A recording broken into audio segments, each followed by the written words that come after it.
마가복음은 복음으로 시작합니다. 하나님의 아들 예수 그리스도의 복음의 시작이라 하죠. 복음이라는 단어와 시작이라는 단어가 함께 등장합니다. 그러니까 복음은 하나님이 새롭게 시작하시는 그 무엇을 의미합니다.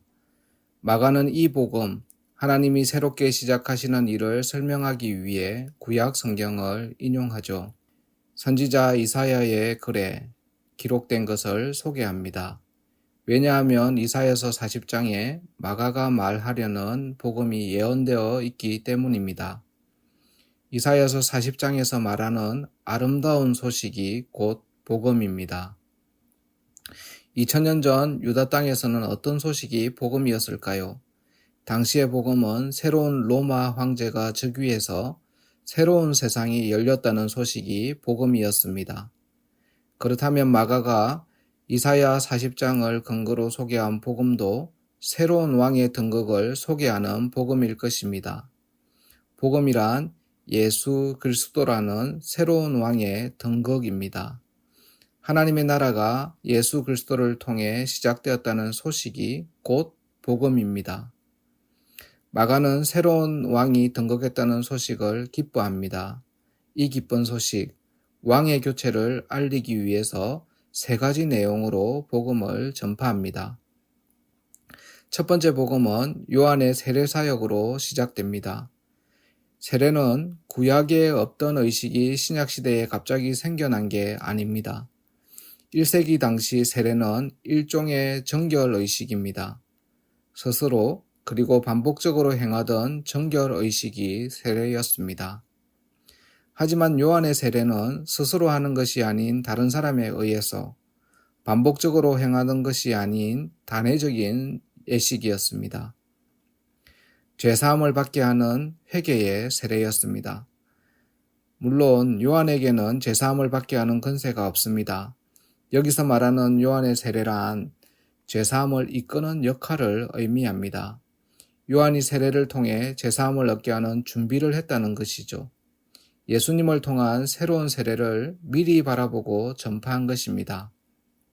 요한은 예수님에 대해 나보다 능력이 많으시니 더 강한 분이라고 고백합니다. 자신은 물로 세례를 베푸는데 예수님은 성령으로 세례를 베풀었기 때문입니다. 그는 스스로 반복적으로 행하던 예시대의 정결 의식으론 근본적인 회개가 불가능하다고 봤습니다. 세례 요한은 구약의 어둠의 때가 꽉 찼음을 받고 예수 그리스도의 새 시대가 동트는 걸 보며 제사함에 이르는 세례를 미리 전파한 것입니다. 그래서 요한은 신약의 복음을 알린 첫 번째 주자입니다. 두 번째 복음은 예수님의 세례받으심으로 시작됩니다. 마가는 예수님이 요한에게 세례받으신 장면을 간략히 기록했습니다. 마가는 세례를 통해 인류의 죄와 결속되신 예수님에 대해서는 자세하게 소개하지 않습니다. 예수님이 죄인의 대표가 되셨다는 복음의 내용보다 훨씬 더 알려주고 싶어하는 복음의 내용이 있었기 때문입니다. 그게 뭐냐면 하늘이 갈라진 것, 성령님이 내려오신 것, 하늘에서 음성이 들린 것입니다. 하늘이 갈라졌다는 단어는 하늘이 찢어졌다는 말입니다. 찢어졌다는 건 마가복음 15장의 성소 휘장이 찢어졌다와 단어상 연결됩니다. 성소의 휘장이 찢어져서 예루살렘 성전은 더 이상 하나님과 사람 사이를 중재할 필요가 없어졌습니다. 마찬가지로 하늘이 갈라졌다는 것은 하늘과 땅의 막힘이 없어졌음을 말합니다. 이제 하나님은 하늘에만 계시지 않고 그 찢어진 틈으로 우리 안으로 내려오셨습니다. 찢어진 하늘 틈으로 우리 마음에 직접 말씀하십니다. 역으로 우리도 그 찢어진 틈으로 하나님의 보좌 앞으로 담대히 나아갈 수 있게 되었습니다. 이전에 없던 새로운 시대가 도래한 것입니다. 질서의 하나님이 스스로 하늘의 영역과 땅의 영역을 구분하는 경계를 허물었다는 건 엄청난 사건입니다. 찢어진 틈으로 종말이 이 땅으로 침투한 것입니다. 그래서 우리는 지금 이 땅에서부터 두 나라를 살아갈 수 있게 되었습니다. 대한민국이라는 나라에서 살기도 하지만 동시에 이 땅에 이미 임한 천국을 살게 되었습니다. 이것이 예수님이 세례받으심으로 시작된 복음의 내용입니다. 세 번째 복음은 예수님의 시험 받으심으로 시작됩니다.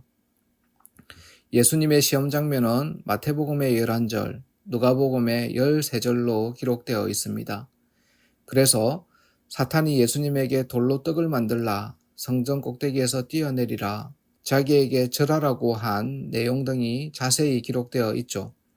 하지만 마가복음은 그런 내용이 없습니다. 마가는 예수님의 시험 장면을 단 2절로 아주 간략하게 축약해서 언급합니다. 이렇게 짧게 기록한 것은 의도적입니다. 예수님이 이 시험에서 사탄을 가볍게 제압하셨음을 의미합니다. 예수님이 시험을 받는 둥 마는 둥 했다는 겁니다. 엄밀한 의미에서는 시험이 아니죠. 신들의 전쟁입니다. 마가는 이 영적 전쟁에서 승리하신 예수님, 하나님의 아들 예수님, 아담적 사명을 감당할 예수님을 소개하고 싶은 것입니다. 창세기 1장의 태초의 첫사람 아담은 사탄과의 전투에서 실패했지만 마가복음 1장의 복음의 시작에서 소개하는 둘째 아담은 사탄과의 대결에서 가볍게 승리하셨습니다. 예수님은 사탄을 결박하시고 사탄이 주인 행세하던 세상에 새로운 왕으로 귀환하셨습니다. 예수님의 시험 장면은 예수님이 사탄보다 더 강하다. 이것이 예수님의 시험 장면을 통해 알려주고자 한 복음입니다. 교회 여러분, 이 복음에 우리가 기여한 바가 있나요? 아무것도 없죠. 전적인 하나님의 은혜입니다. 그래서 우리가 할 수 있는 것이라곤 이미 우리에게 주어진 새 시대의 복음을 받아들이든가 아니면 거부하든가만 선택하면 됩니다. 예수님이 만드신 그 구원의 길을 따라가든가 아니면 거부하든가를 선택하면 됩니다. 믿음으로 반응하든가 아니면 내 고집대로 살든가를 선택하면 됩니다. 우리의 할 일은 복음의 초청에 응답하는 것입니다. 그 은혜로운 초청에 믿음으로 반응하는 것입니다.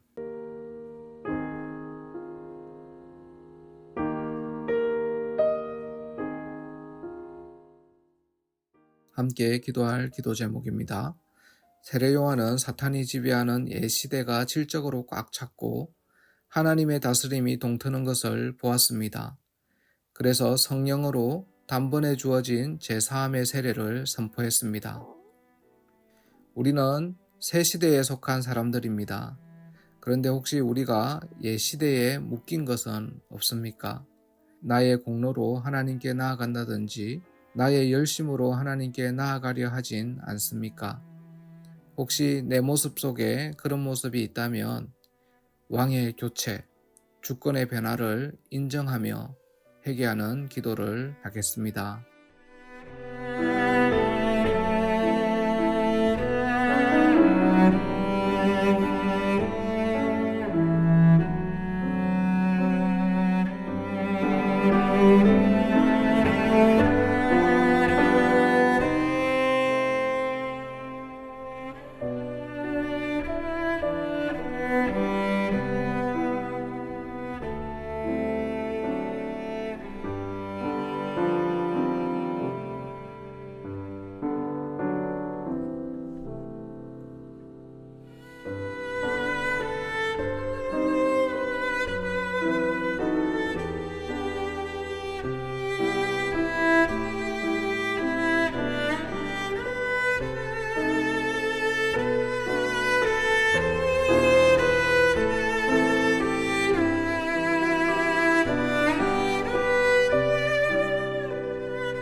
두 번째 기도 제목입니다.